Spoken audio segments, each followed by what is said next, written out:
hay fotos donde aparecemos Francisco Alberto Camaño Deñó, Héctor Aristi, Juan Bosch, Hercilio Veloz Burgos. Esa foto le dio la vuelta al mundo 2 semanas. Yo quiero que me permita, Hercilio, leer esta carta de Francis Camaño, Francisco Alberto Camaño.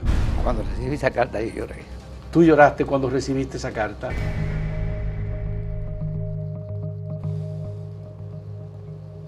Hoy es 28 de abril.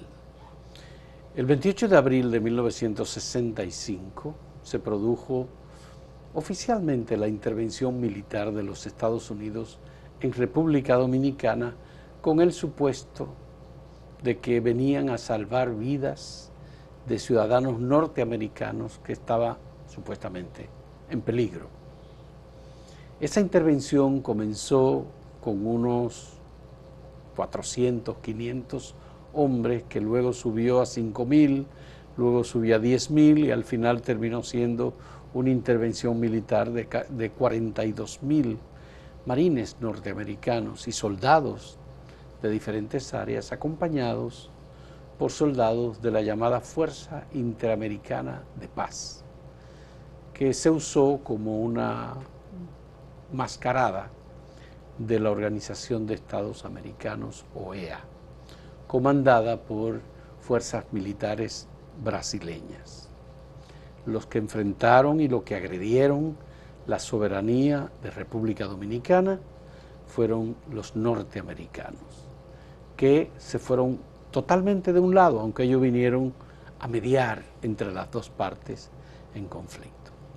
En medio de la revolución hubo varias emisoras que estaban en el centro de la ciudad, que era la ciudad colonial. En la zona constitucionalista hubo varias estaciones de radio que competían con Radio San Isidro, que estaba en manos de los soldados del Centro de Enseñanza de las Fuerzas Armadas, CEFA, que era un cuerpo especializado, bien entrenado, que fue el responsable de, en parte, el golpe de Estado contra el gobierno de Juan Bosch y posteriormente de haber llamado a los norteamericanos. Perdón por la extensión de la explicación, pero contamos con uno de los locutores constitucionalistas de 1965, Hercilio Veloz Burgos, más conocido por un programa que durante mucho más de 50 años, El Pueblo Cuestiona, fue uno de los programas dirigido por Hercilio Veloz Burgos que estuvo en esta contienda. Agradecemos a Hercilio, un periodista reconocido, él tiene 83 años y recuerda muy bien aquellos acontecimientos. Tenemos aquí 2 cartas, igualmente hasta ahora desconocidas, una fechada el 11 de marzo de 1966, de Francisco Alberto Camaño, dirigida a Hercilio Veloz Burgos, y la siguiente fechada el 8 de noviembre de 1966, de Camaño, en Londres, enviadas las 2 cartas a Hercilio Veloz Burgos. Vamos a hablar un poco más adelante de estas cartas. Hercilio, ¿cómo es que te integras a los locutores constitucionalistas dominicanos? Bueno, primero gracias por esta segunda invitación, gracias del alma. Y más un día como hoy, 28 de abril, día en que por mi mejilla corrieron lágrimas de impotencia cuando vi pasar por la San Martín 2 hileras de militares norteamericanos. Me incorporo a la emisora, pero me gustaría decir algo. El día 24 de abril, después de la arenga de Peña Gómez, diciendo lo que pasó con los militares, con la jefatura del capitán Peña Tavera, que asaltaron los campamentos. Después de eso, 27 de febrero y 16 de una hora tal vez, o 2 horas, después de ese acontecimiento, lo de Peña Gómez, varios locutores, José Antonio Núñez Fernández, Luis Acosta Tejeda, López Brache y Pedro Muñoz Batista y Mario Báez Asunción, no recuerdo si había otro más, tomaron ellos a Radio Santo Domingo Televisión. Y resulta que duraron menos que una cucaracha en un gallinero, porque antes de la media hora estaba Morillo López, por instrucciones, que era coronel, por instrucciones del jefe de la policía, apresando a esos locutores. Esta es una fotografía de ese momento. Esa es la foto donde está Luis Acosta Tejeda, y del centro es Nemén Yace Nader, y la que está más para acá es José Antonio Núñez Fernández. Esa foto. Bien, fueron apresados inmediatamente, sí, por haber tomado Radio Santo Domingo. Radio Santo Domingo. Donde Peña Gómez, la emisora que Peña Gómez utilizó para... Radio Comercial. Tribuna Democrática, no como locutor, que lo era, sí, sino como político. Como político. Porque él era el que hacía el programa Tribuna Democrática. Exacto, exacto. Bien. Pero siempre dimos de que él era el locutor y que se portó como tal, tanto en Tribuna Democrática como... Bueno, el caso es que apresan a esos locutores y entonces el pueblo se llenó más de indignación cuando los sacan presos y denuncian que están presos estos locutores. Porque eran todos los que están ahí, eran locutores realmente que estaban luchando por la democracia dominicana en contra del golpe de Estado. ¿Y los apresó el propio Morillo López? Sí, Morillo López lo apresó por orden del jefe de la policía. Amanecieron presos, desnudos, tengo entendido, según me dijeron, y la ropa tirada toda en un rincón ahí, de todos ellos ahí. Pero ellos no pudieron utilizar Radio Televisión Dominicana, aunque la tomaron. No, ellos la tomaron, pero no llegaron a usarla. Los micrófonos no lo usaron, sí, para emitir ningún mensaje. Sí, comenzaron, pero en eso ya el director de la emisora hizo acto de presencia, según me contó Fernando Casado, que estaba ahí.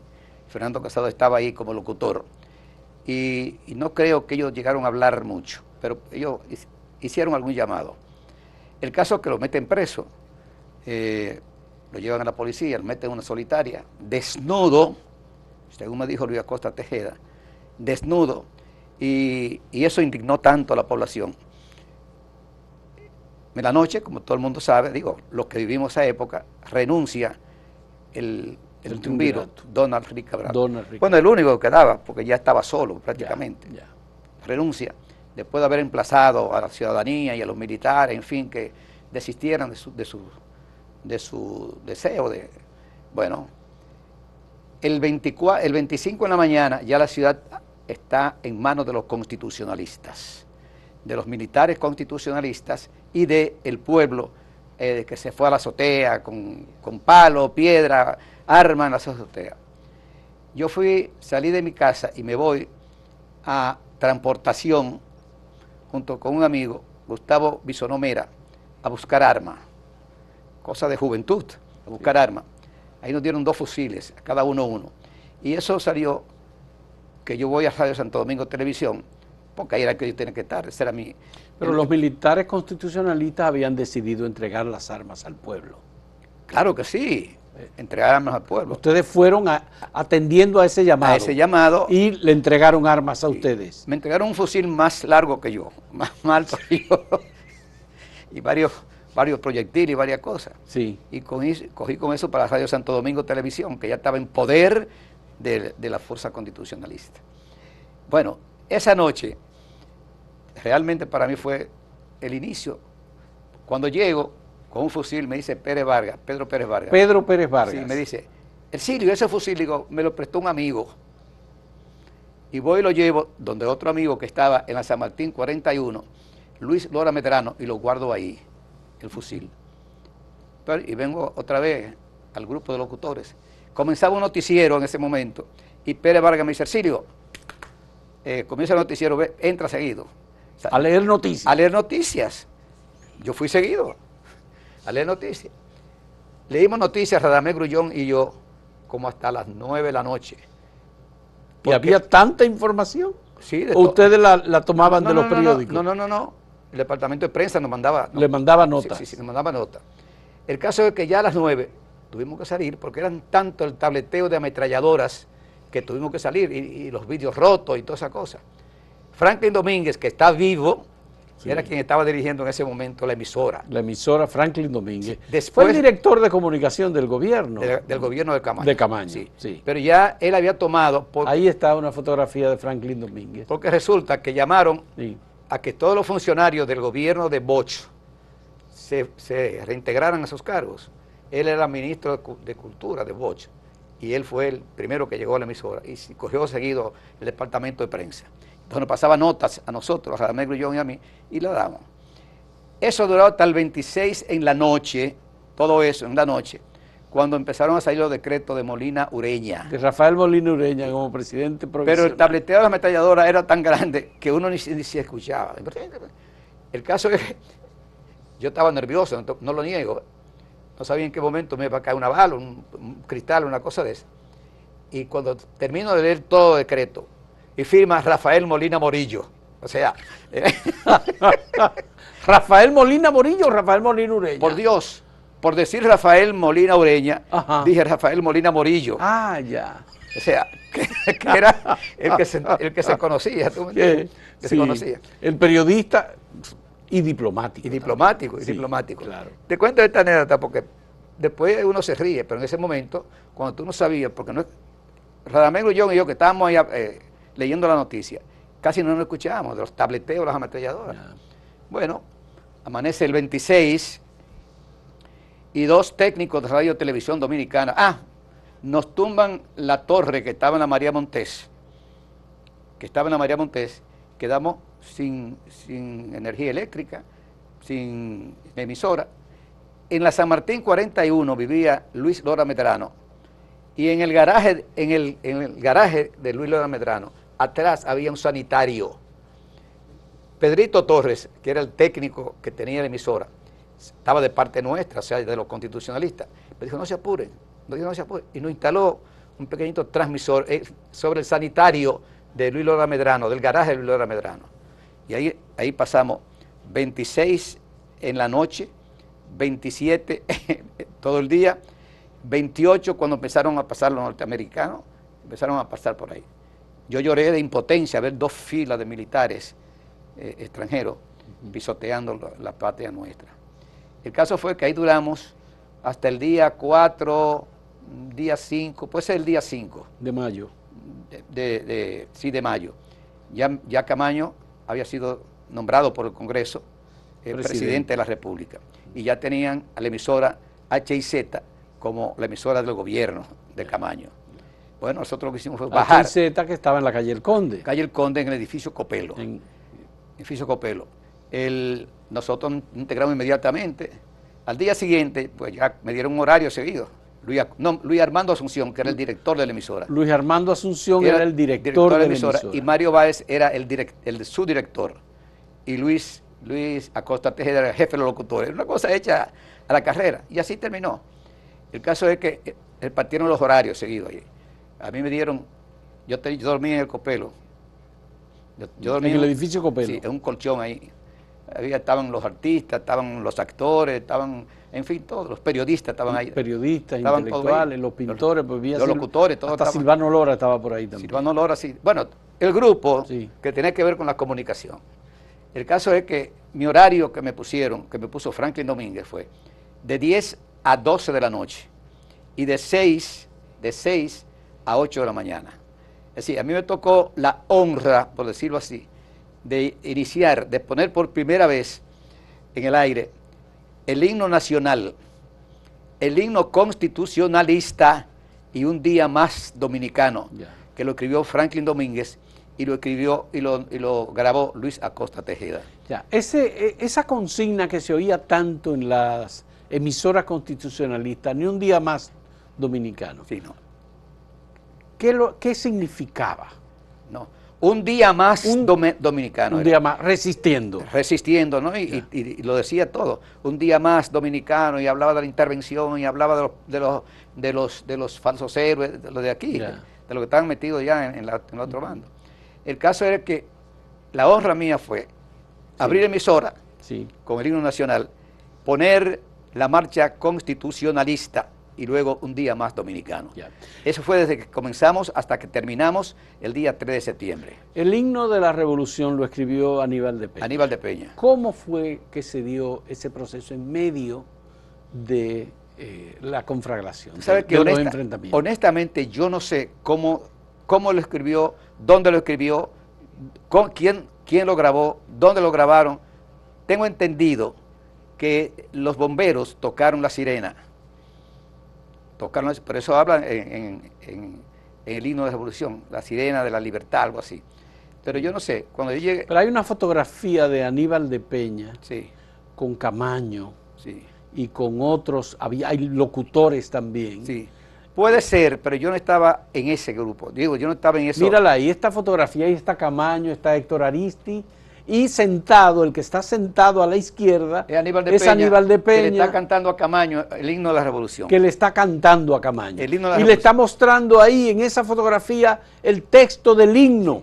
El que está parado, que tiene bigotito, parado sobre Aníbal de Peña, es Armando Recio, Ese Armando Recio. el cantante, sí. El cantante. Que estaba en la revolución. Ya. O sea, esos son, por eso hay que hablar con fotos, las fotos son lo que hablan. Camaño, leyendo el himno de la revolución. Ya. También estaba ahí Marte, el de atrás, que era coronel de la policía, Coronel, que era un protector de protector Camaño. de Camaño. Sí. Héctor Aristi, jovencitito ahí, y Armando Recio, y Aníbal de Peña abajo. Ya. Comando de los locutores. Pero ese himno era obligatorio tocarlo Oh. al momento de iniciar No. las transmisiones. El himno nacional, el himno de la revolución y un día más dominicano. Ya. Ya se comenzaba el día ya, y eso era lo que realmente alimentaba espiritualmente al pueblo ¿Y dominicano. cómo era la programación? ¿Se ponía música? ¿Se leían poemas? ¿Qué era lo que se hacía Un en la segundito, programación? mira, desde las 6 de la mañana, yo salía a las 6 de la mañana, a pasar lo que Franklin Domínguez había elaborado, las noticias que le llegaban, tanto internacionales sobre la revolución, como las nacionales, declaraciones de Camaño, o sea, todo lo que tenía que ver con la revolución. Ya a partir de las 8 entraban 2 locutores más a seguir repitiendo a medida que se iban produciendo las noticias. Sobre todo, teníamos a nuestro favor los ¿cómo le llaman? Se recibían los cables internacionales. Sí. Entonces había alguien que iba a buscarlo ahí y nos lo llevaba a nosotros allá. Pero a ustedes le llevaban el periódico Patria. Sí, pero Patria no fue ahí mismo. Patria salió como al mes. Patria salió un poco después. Un poco después. Nos alimentábamos con lo que le llegaba al Listín Diario, que estaba cerrado. Esas eran las noticias que llegaban. Y nosotros, naturalmente, o sea, el departamento de prensa, donde estaba dirigido por Franklin Domínguez, Juan José Ayuso, eran como 10 periodistas que estaban ahí. No, ahí estaba Alberto Malagón. Luis González Fabra, Alberto Malagón. Alberto Malagón, estaban ahí. que era el director del periódico, el Chino Ferreras. El Chino Ferrera, sí. Sí. Realmente yo lo que recuerdo son los locutores, porque era con lo que tenía. Pero uno tiene la idea de que eran 4 o 5 locutores. Mario Baja Asunción, Pedro No, Pérez Vargas. éramos 32 locutores. 32 locutores. No. 32 locutores. Y quiero decir, antes que se me olvide, lo que dijo Camaño 2 días antes de salir del país, en un almuerzo que nos dio en el restaurante Lina, que estaba en la Independencia, esquina Las Carreras, a los locutores. ¿Qué pasó con los locutores? Que muchos eran de pueblo, que vivían aquí, tenían sus familiares en los pueblos. Y tan pronto terminó la revolución, el 3 de septiembre, se fueron para su pueblo. Otros se fueron hacia respectivos hogares aquí en la capital a darle calor a su familia, 4 meses sin estar con la familia. Entonces solo quedamos en el entorno de la emisora, en la calle El Conde, 2 locutores, Luis Acosta Tejeda y Ercilio Veloz Burgos, porque yo vivía en una pensión en el Conde 103 y Luis Acosta Tejeda vivía en la calle Las Carreras, casi frente al hotel, al restaurante Lina. Por eso teníamos el caso es que hay un acontecimiento, yo lo digo, porque para mí, es una honra estar en la foto que le dio la vuelta al mundo, tal vez o sin tal vez, con el mismo interés internacional que las fotos anteriores. Fue el día que llega Juan Bosch de su segundo exilio, por haber Hercilio Veloz colaborado con el triunfo de Juan Bosch. Fui de los invitados al Congreso, a la toma de posesión. Y mi pase de prensa a Palacio era el número 3 en el gobierno de Juan Bosch. Por haber colaborado, nosotros,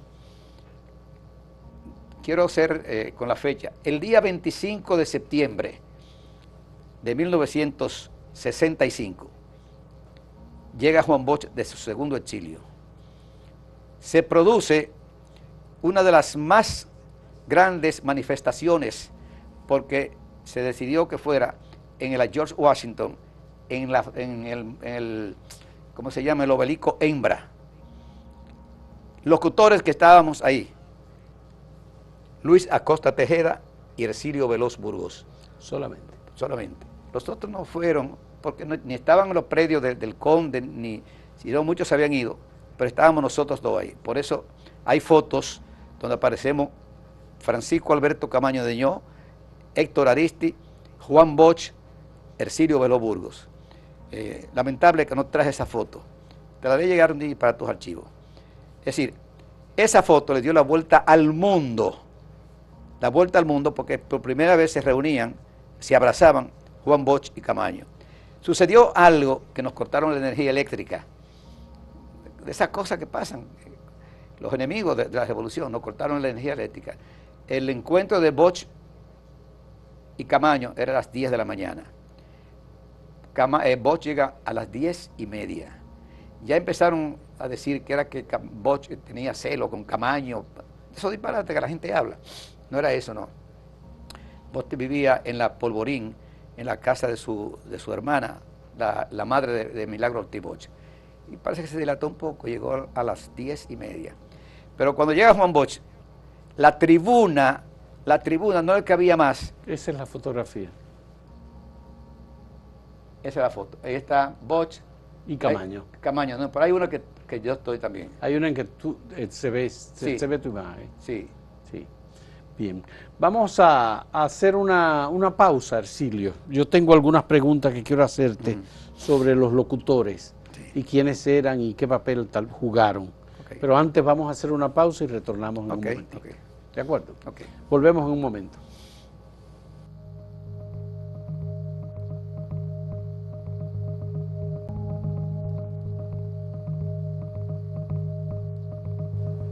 Hercilio, me interesa conocer qué hicieron algunos locutores como Pedro Pérez Vargas, que tuvo una larguísima vida y que fue un locutor, sobre todo en los últimos años de su vida, de Noticiario Popular.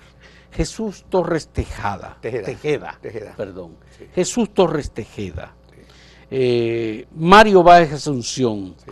Joaquín Jiménez Maxwell. No estuvo en la revolución. No estuvo en la revolución. No. Tiberio Castellanos. No estuvo en la revolución. Lilín Díaz. No estuvo en la revolución. Entonces, ¿quiénes eran los que estaban en la revolución? ¿No te llegó una foto a ti que te mandamos? Te llegó una foto donde están todos los locutores. Están todos los locutores. Estamos todos ahí. Sí. Te lo puedo decir con la foto, fulano, fulano, fulano y fulano. Ya. O sea, te puedo decir que ese cuadro que te mandamos con las fotos está, el primero pusimos a Franklin Domínguez. José Francisco Peña Gómez, Mario Báez Asunción, Luis Acosta Tejeda, Mario Báez Asunción, Luis Armando Asunción, también estaba ahí. Sí. Estaba como locutor también, ya te dije, Torres Tejeda, López Brache, Jaime López Brache. Estaba además Pedro Muñoz Batista. Estaba Rafaelito Maxwell, hermano de Joaquín Jiménez Maxwell. Estaba Jordi Rodríguez. Jordi Rodríguez era un locutor de Radio 1000 que se incorporó a la emisora constitucionalista, que vive él. La mayoría han muerto en el exterior. A Plinio Vargas Mato. Plinio Vargas Mato, dirigente del PRD, estuvo con nosotros en la San Martín 41 desde el día 26 de la noche hasta que llegaron los norteamericanos. Plinio Vargas Mato. Bien. La otra pregunta que tenía, ¿y quiénes eran los locutores de la emisora del otro lado, de Radio San Isidro? Bueno, yo recuerdo a alguien que conmigo tuvo una deuda que nunca la quise cobrar, porque no soy persona de cobrar cosas así. Debe decirte eso primero, lo que pasó. El día 20 de septiembre del año 1963, 5 días antes del golpe de Estado contra Bosch, yo tenía un programa en La Voz del Trópico, informativo matinal, y estaba la conspiración contra Bosch, ya tú sabes, y llegan 4 o 5 personas. Había un sacerdote que creo, no puedo afirmarlo, era Marcial Silva, que se quedó fuera, pero entraron 4 personas a la cabina, y Máximo Fiallo, que hablaba fañoso, él entró junto con Tomás Reyes Cerda, que era otro ultraderechista, cada uno con una pistola, y Máximo Fiallo me puso una pistola que me dice, vente de aquí, vente de aquí, vente de aquí. Y yo le he dicho, como responsable de esa transmisión, déjeme llamar al dueño de la emisora para decir lo que está pasando. Te he dicho que salga de aquí. Y me dejó la marca. La marca ahí de la pistola. Del cañón de la pistola. Del cañón de la pistola. Yo tuve que salir. De ahí cogí para la casa de Manolo Tavares a decirle lo que había pasado. Me dice, ya yo sé decirle lo que pasó. Voy a decir públicamente, como dijo Manolo, esto se jodió. Este gobierno se jodió. Dijo Manolo. Me dijo Manolo. Entonces yo lo que hice fue que me fui de ahí a mi casa, a las asientos de la Concha, y ya, caso consumado. Pero esos Tomás Reyes Cerda y otros, el mismo que luego se mantuvo durante mucho tiempo aquí, que era embajador, eran agitadores. Rafael Bonilla Ibar. Rafael Bonillita. Sí, Bonillita. Sí, eran agitadores profesionales. Bueno, ellos fueron prácticamente ellos y 2 o 3 políticos más lo que crearon el ambiente para el derrocamiento de Juan Bosch. Para el derrocamiento. Ellos tenían el periódico de la tarde en La Voz del Trópico, y era Tomás Reyes Cerda por un lado, Rafael Bonilla Ibar por el otro, también estaba Potenquín y un locutor que estaba ahí también, pero que vive todavía, muy amigo mío, que yo prefiero reservarme el nombre de él. Eran 4 o 5 locutores, y era donde Juan Isidro Jiménez Grullón, donde Mario Ritt Vitini, el mismo Tomás Reyes Cerda. Los golpistas se daban banquete en ese horario del periódico, el periódico del aire, que tenía Bonillita, sí. De 1 a 2 de la tarde. Aquello fue terrible. Asistía muy a menudo Juan Isidro Jiménez Grullón. Sí, lo mencionaste ya. Era un hombre que participaba. Pero él se arrepintió después de haber estado... Sí, pero después que hizo lo que hizo, que ya era tarde para acá. Ya.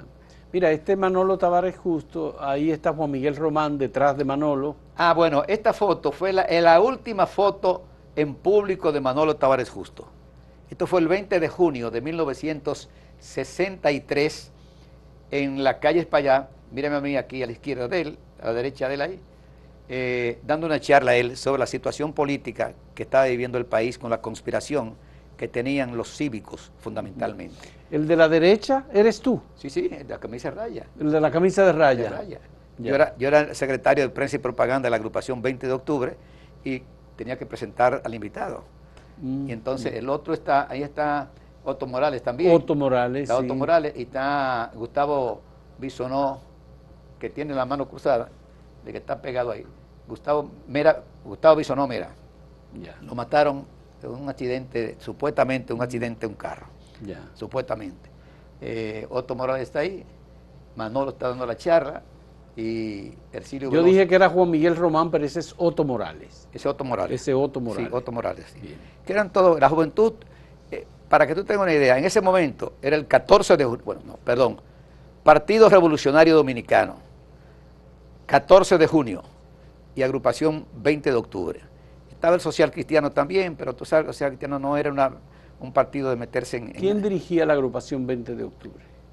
La dirigía en ese momento Carlos Báez Tisol, en ese momento. Fue fundada con motivo de los sucesos de la calle Espaillat. La mayoría de los miembros éramos participantes de la calle Espaillat.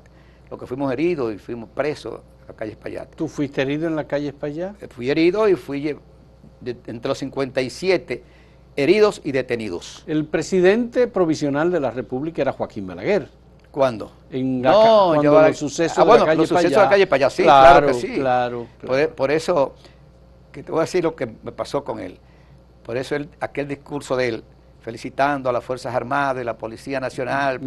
Sean mis primeras palabras. Después yo un día le pregunté a él y me dijo, yo dije, doctor, ¿por qué usted provocó tanta ira cuando usted felicitó a las Fuerzas Armadas y la Policía Nacional? Por su actuación ejemplar. Por su actuación ejemplar. ¿Sabe lo que me dijo él?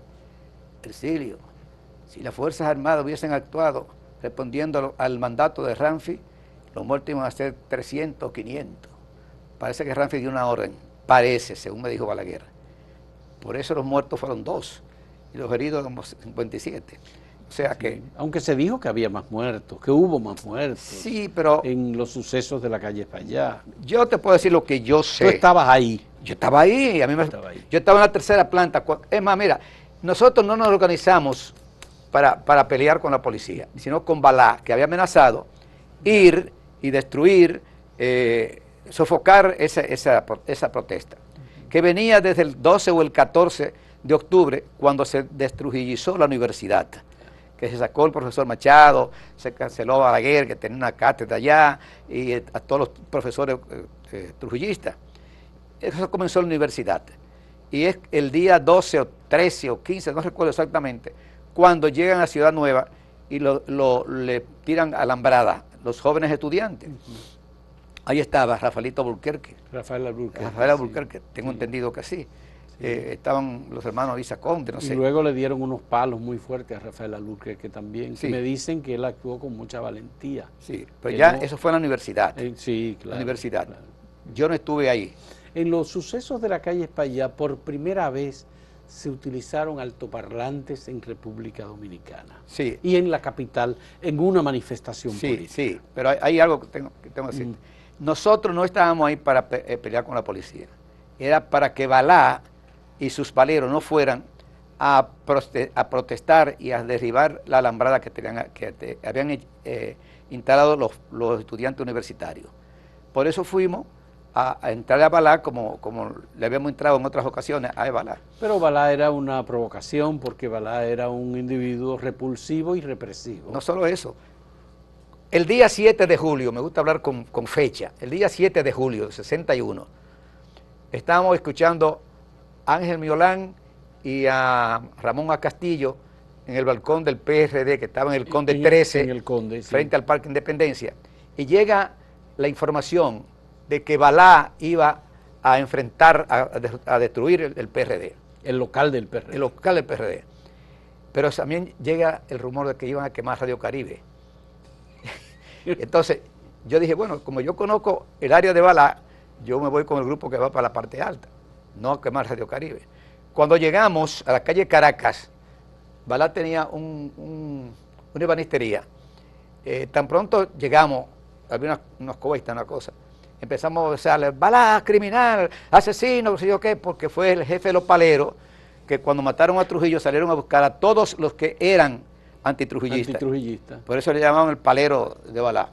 Y él salió con una pistola que tenía. Y nosotros provocándolo con piedra en la mano. Pasó algo, yo tengo que decirlo. Había un joven, le decían La Cigua, como de 6 pies y medio, tipo con unos lentes negros.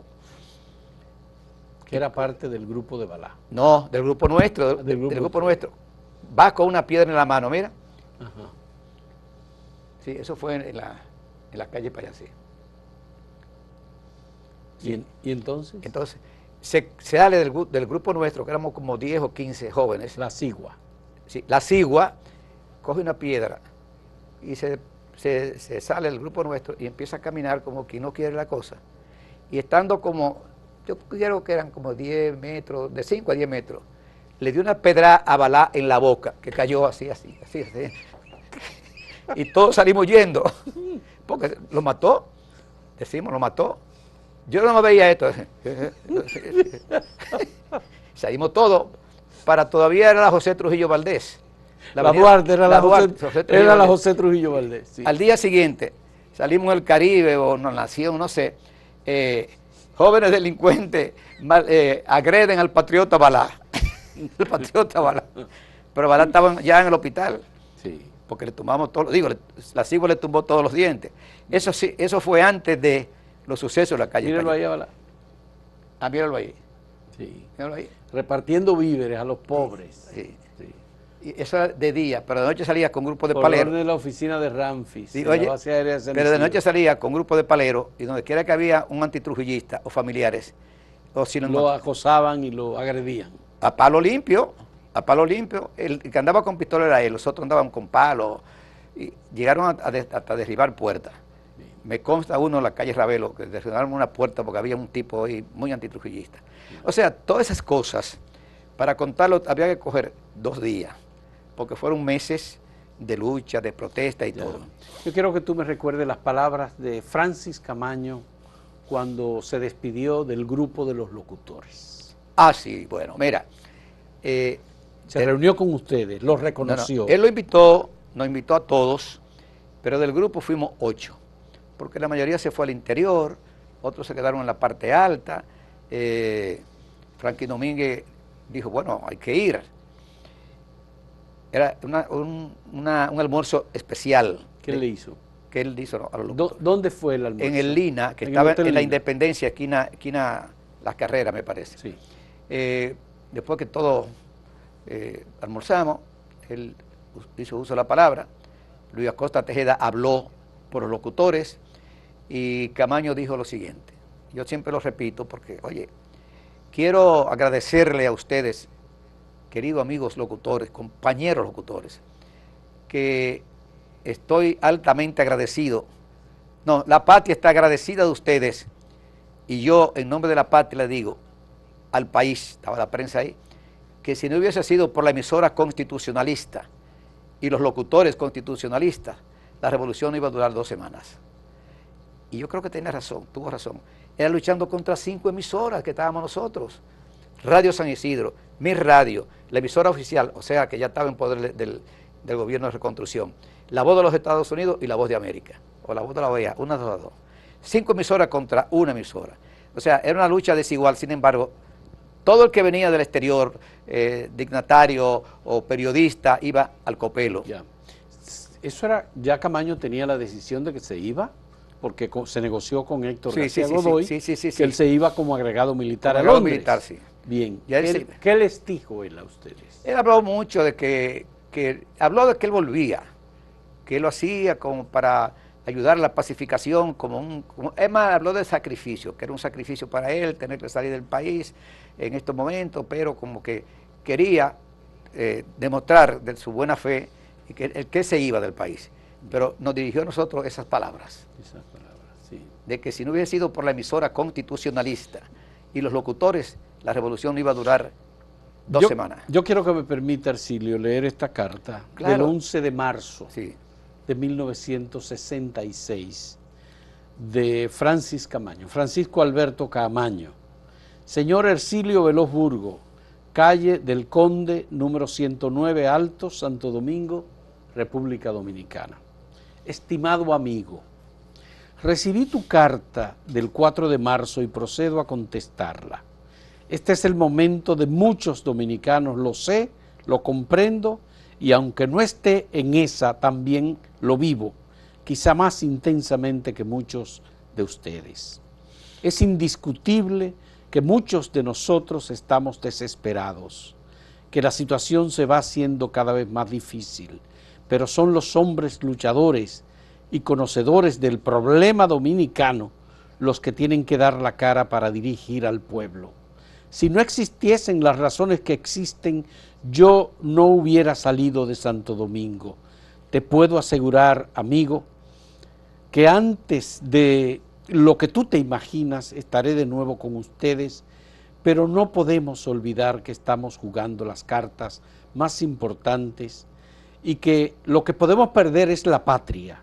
Y en estas situaciones, los pasos que demos deben ser bien orientados y bien definidos.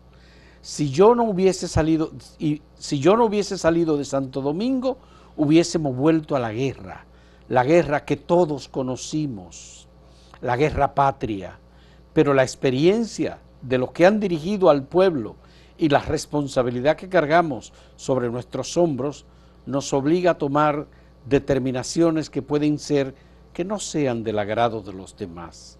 No nos podemos dar el lujo de perder lo mejor de nuestra juventud en una lucha armada contra el gobierno, una lucha armada contra el grosero invasor que sigue sosteniendo y ayudando a las bestias genocidas, pues sería una lucha a perderse. Ahora bien, hay que mantener la lucha, la resistencia pasiva por las masas populares, la resistencia armada por los hombres que tienen armas, y cada dominicano que ha muerto en Santo Domingo en defensa de sus derechos y en defensa de la soberanía de nuestro país es semilla de nuevos héroes en potencia. Ya llegará el día, y bien pronto, en que los animales que se creen hoy fuertes por el apoyo extranjero estarán más débiles que nunca, pues no nos olvidemos que una revolución no se hace en un día, una semana, un mes ni un año. Toma tiempo, pero siempre se lleva a cabo, y a nuestro pueblo no hay poder humano que lo doblegue y seguirá hacia adelante. A los demás compañeros de Radio Constitución, verdaderos luchadores en la guerra patria, les digo lo mismo que te digo a ti: paciencia y mala fe para aquellos que no quieren el bien de los dominicanos, que la historia no se detiene. Un abrazo para ti y tu familia, y no te desesperes, que el momento de nuestra verdadera libertad llegará, y entonces habrá justicia y castigo. Para los buenos, todo; para los malos, nada. Lo aprecia sinceramente Francisco Alberto Caamaño, coronel. Cuando recibí esa carta yo lloré. ¿Tú lloraste cuando recibiste esa carta? Después me mandó otra carta más también. O sea, porque los 4 meses que pasamos en el Copelo, algunas veces cuando salía o terminaba un recorrido que hacía en los comandos y sus reuniones normales con la jefatura, iba a la emisora. Y quería hablar con nosotros.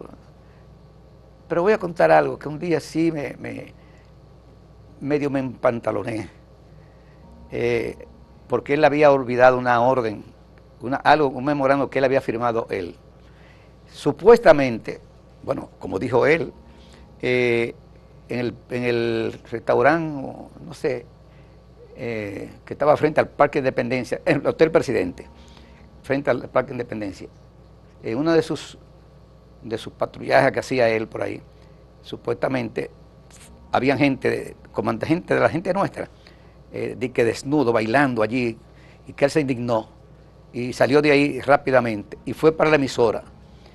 Y cuando llega, dice, ábrame que voy a hablar, me voy a dirigir al país. Bueno, fusilaron, pero no me decía quién iba a fusilar. Yo digo, pero ¿qué pasa? Allí hay un grupo de sinvergüenza bailando y habían 2 mujeres desnudas, qué sé yo qué. Yo dije, ¿cómo? Sí, eso era encima del local del Partido Revolucionario Social Cristiano. No. Ahí había... En los Altos de la Bomba. En los Altos de la Bomba. Sí. Y él tenía la intención de fusilar a los que iban y hacían fiestas ahí. Sí, no, pero este dato. Él no me dio los nombres, pero yo después investigué quién eran. Y entonces cuando él me dice que quiere hablar, el responsable era yo de la transmisión ahí. Yo dije, pero mire, no sé si le dije presidente o coronel, pero mire, eso está firmado, o no, porque Hugo Tolentino le había dicho que no improvisara, porque era un militar, o sea, que no improvisara, que todo fuera leído. Y entonces, cuando él llega y me dice que le hable el micrófono para llamar al pueblo, yo dije, pero mire eso, que usted autorizó a Franklin Domínguez que escribiera eso, que nadie podía hablar en esta emisora si no era autorizado por Franklin Domínguez. Y él lo miró, me dijo, oh sí, se quedó así. Oh sí. Humilde el hombre. Sí, no, pero, aunque él era el jefe, era el presidente de la República. Sí, pero era el presidente, pero ¿en qué lío pudo él haber metido al gobierno, su gobierno. Ahí está Hugo Tolentino Díaz, de 1965. Señores, vamos a hacer una última pausa en este diálogo con Hercilio Veloz Burgos. Volvemos un momento. Que necesitaríamos una programación de 20 horas para poder hablar lo que pasó en esos 4 meses. Sí, volvemos en un momento. Sí.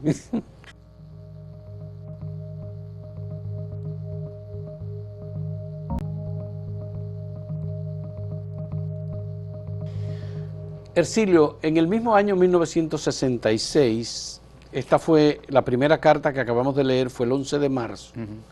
En el mes de noviembre, el 8 de noviembre, Sí. Francis Camaño te volvió a escribir. Exactamente.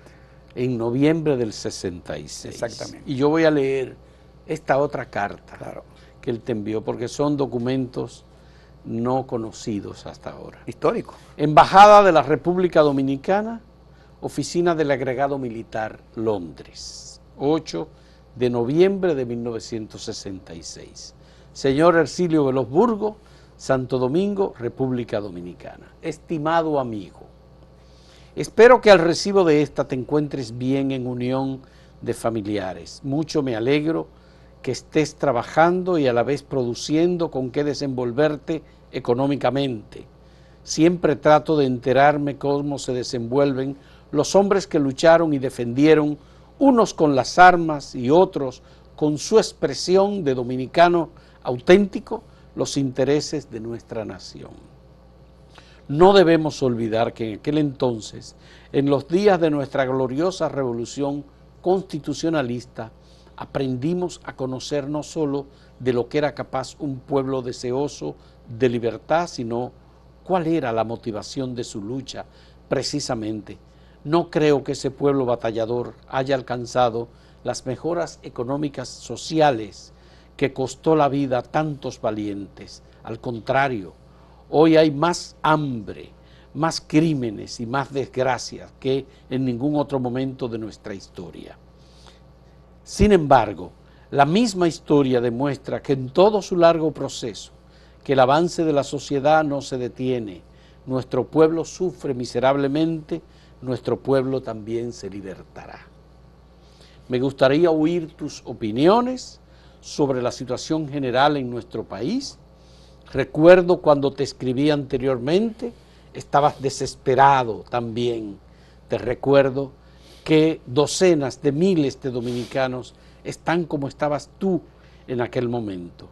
No hemos luchado por nosotros mismos, sino por el bienestar de todos nuestros ciudadanos. En lo que a mí respecta, mi vida por entero está dedicada a ese fin, conseguir que los dominicanos todos puedan vivir en paz, sin privilegiados ni explotados. Esa es mi meta. Sin más por el momento, un saludo afectuoso de quien te aprecia, Francisco Alberto Caamaño, coronel. Y ahí está su firma. Claro. O sea, te la traje a ti para que la tenga en tu archivo. Bien. ¿Qué tú le respondiste a Caamaño? Le mandé una carta donde yo le pormenorizada. Recuerdo que era una carta como de 8 páginas. Respondiéndole la pregunta. Claro. ¿Cómo tú interpretabas? Sí, cómo yo interpretaba la situación. Balaguer estaba iniciando su gobierno. Claro, claro. Ya los presos que habían habido, los muertos que habían habido, la situación económica que estaba al rojo vivo. Recuerda que cuando Balaguer asume el poder, quien pagaba a los empleados públicos era la OEA. Y las principales empresas del país estaban cerradas. La situación caótica. Yo le mandé justamente a él sobre el desempleo que había, la gente que desesperada en la calle, gente que habían perdido sus trabajos. Y fueron varias páginas que le escribí a él, que yo sé que le gustaron, porque después me dijo alguien que estuvo con él, que lo fue a ver a él, que él había leído lo que yo le había mandado decir y que él compartía eso. Ya él estaba en algunos trajines de cosas de eso.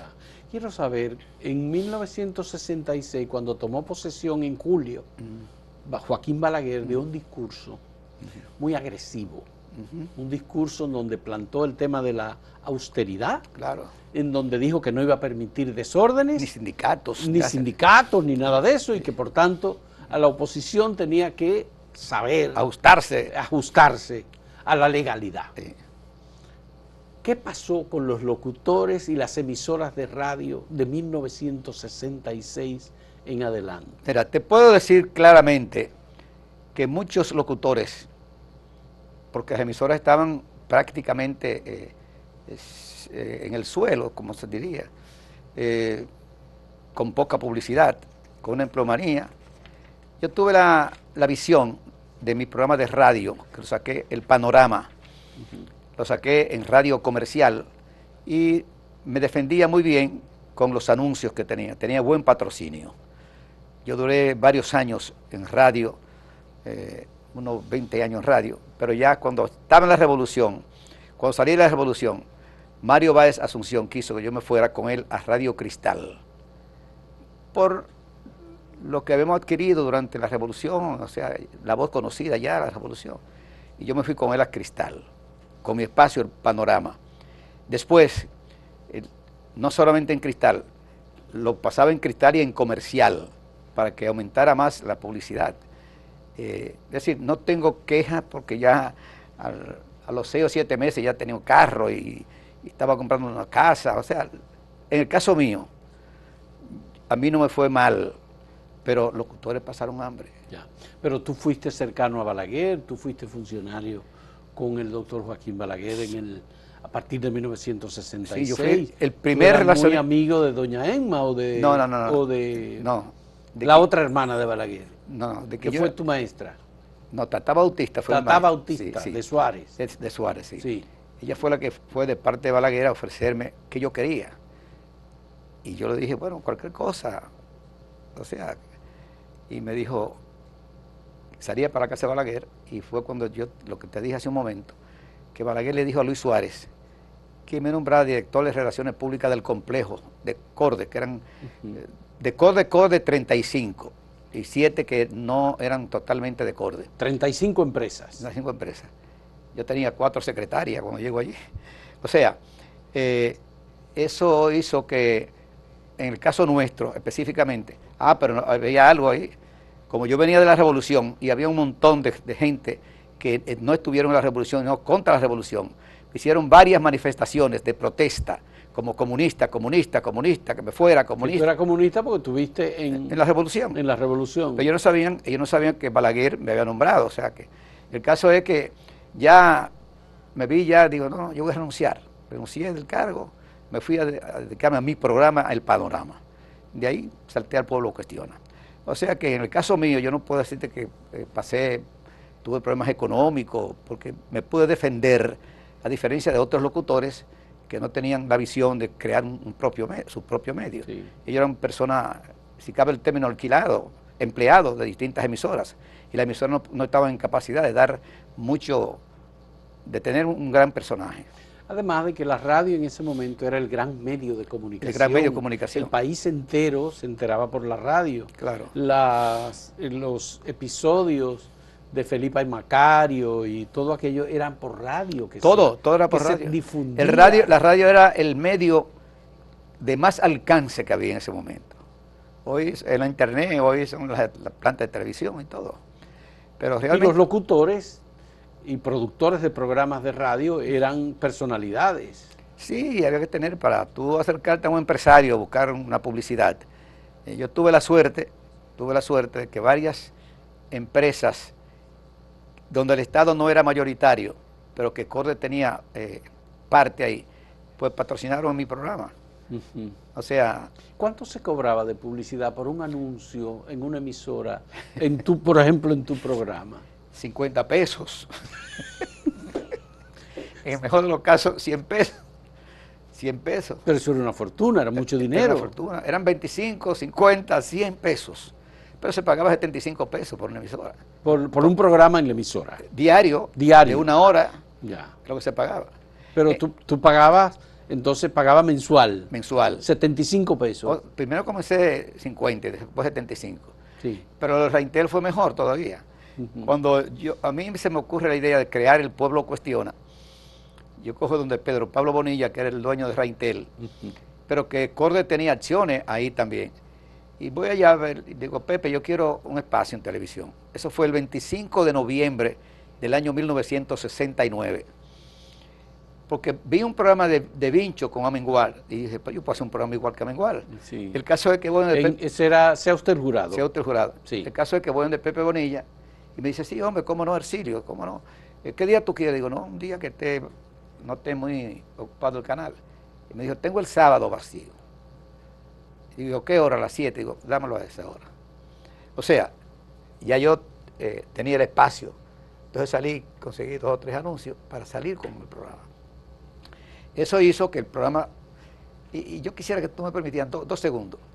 El Pueblo Cuestiona se convirtió, lo que era El Pueblo Cuestiona, el periódico El Nacional y Radio Comercial, eran los 3 medios que la gente más escuchaba y más veía. ¿Por qué El Pueblo Cuestiona? Porque El Pueblo Cuestiona fue abierto a toda manifestación del pensamiento humano. Así decía su lema. Sí, así decía su lema. El Pueblo Cuestiona fue el único medio que le dio, mira, libertad. Mira una fotografía de entonces ahí. El Pueblo Cuestiona. El Pueblo Cuestiona en 7 y 11. Sí. Sí, en Reintel. Sí. El único programa que llevaba los líderes políticos de izquierda o comunistas era El Pueblo Cuestiona. Ya. Primer invitado comunista a un programa de televisión, de entrevista, se llamó José Israel Coello. José Israel Coello. Él había participado del Partido Comunista sí, Dominicano. él había participado en otro programa, pero no como entrevistado. Fue José Israel Coello, después fue Narciso, fue Juan Tavares Justo, Juan B. Mejía, Dato Pagán, todos esos líderes de izquierda, Pin Montaz, la gente del MPD. Creo que hasta el Moreno lo llevé al programa. La Viuda Segarra, Carmen Mazara, toda esa gente pasaron por el programa. Por el programa El Pueblo Cuestiona. Pero el programa se convirtió además un protector de los presos políticos en La Victoria. Y yo hablo con testigos. Nada de lo que yo he dicho aquí, mira, tengo testigos. Yo iba cada 15 días con una camioneta llena de alimentos y medicamentos a La Victoria a llevarle a los presos políticos. ¿Quién es ese que está a tu lado? Ramón Pérez Martínez, Macorís. Ese Macorís. Y el día que tuvimos una discusión. Ya le estaba con la banda. No, ahí fue que descubrimos que era la banda. Ahí fue que se descubrió que era la banda. Pero hay una cosa que tú no sabes. Para que él fuera al programa, hubo que pedirle permiso a Manolín Jiménez, que era el que patrocinaba la banda económicamente. ¿Manolín Jiménez? Sí, Manolín Jiménez. El alcalde de la capital. Ese mismo. Porque él venía con cierta conspiración contra Balaguer. Todo eso. ¿Quién lo manejaba económicamente? O sea, Manolín Jiménez era el hombre que económicamente financiaba la banda. Pero Enrique Pérez y Pérez era el que la apoyaba militarmente. Claro. Por eso, para poder entrevistar a Macorís, tuvimos que ir al ayuntamiento a pedirle permiso a Manolín y seguir a donde Pérez y Pérez que autorizara también que Macorís fuera. Bien. Cuando llego al canal, cállate para atrás, habían no menos, mira, de 20 personas, todos armados. ¿Todos armados? Para cuidar a Ramón Pérez. No, porque pensaron además que era una treta mía para que lo atacaran allí. ¿Tú entiendes? Bueno, Ercilio, muchas gracias. No pudimos hablar de la carta de Amaury. No, la carta de Amaury, bueno, la gente conoce la carta de Amaury a ti. Sí. Es una carta poderosísima en donde él cuestiona los planteamientos que tú le hiciste. Claro. Para que se produjese una entrega a la comisión que habíamos formado. Que todavía hay una persona viva de esa comisión. Virgilio Alcántara. Con el propósito de salvar su vida. Pero claro que sí. Bueno, pero nada, él envió una carta muy dura, yo leí esa carta. Histórica es un documento histórico. Muchas gracias a Ercilio Veloz Burgos. No, gracias a ti. Por este diálogo y por ponernos al día en estas cosas de la historia que son tan relevantes. Y que hay que hacerlo saltando muchas cosas, porque narrar la historia del Pueblo Cuestiona, narrar mi participación política, necesitaríamos mucho programa. Mucho tiempo. Muchas gracias, Ercilio. Gracias del alma, gracias del alma. Bien, y gracias a ustedes y también por la compañía en este encuentro, este 28 de abril de el 2023, a 58 años de la intervención militar de los Estados Unidos en 1965. Hasta luego.